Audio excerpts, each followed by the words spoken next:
Bonjour à tous, dans cette vidéo, nous allons parler de la représentation graphique d'une série statistique. On va parler de deux représentations graphiques, le nuage de points et le diagramme en bâton. Alors, concernant le nuage de points, vous en avez une représentation ici.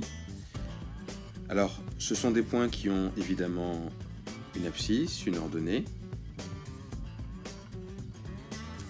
On considère ici le même tableau que précédemment. Donc, vous avez le salaire mensuel qui se trouve en haut et le nombre de personnes qui se trouve en bas. Alors en fait, chaque point aura pour abscisse le salaire mensuel et pour ordonnée le nombre de personnes. Donc vous voyez par exemple ici, on a 8 personnes qui reçoivent un salaire de 1 000 € chaque mois, donc à 1000 ici, on va jusqu'à 8, ça nous fait un point. 1100, 11. Eh bien, je regarde, 1100 c'est à peu près ici, et j'ai jusqu'à 11.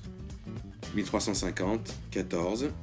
Je regarde ici 1350, et je vais jusqu'à 14, ça me fait mon troisième point, et ainsi de suite pour les deux autres points. Donc voilà, c'est ça qu'on appelle le nuage de points.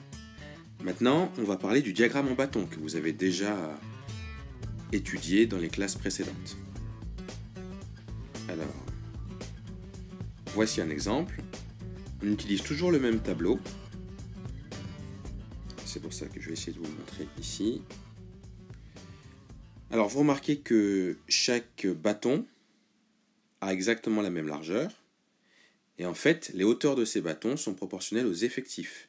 Donc, si vous regardez ici le tableau, pour 1 000 €, on a 8 personnes. Donc, c'est pour ça que pour 1 000 €, je vais jusqu'à 8. Mon bâton va jusqu'à 8. Pareil pour 1100, je vais jusqu'à 11 puisque j'ai 11 personnes. Pour 1350, je vais jusqu'à 14. Pour 1600, jusqu'à 2. Et pour 2000, jusqu'à 3. Alors attention, les bâtons ne doivent pas se toucher. Ils sont séparés les uns des autres parce que quand ils se touchent, eh bien, on appellerait plutôt ça un histogramme. Donc voilà en ce qui concerne le nuage de points et le diagramme en bâton.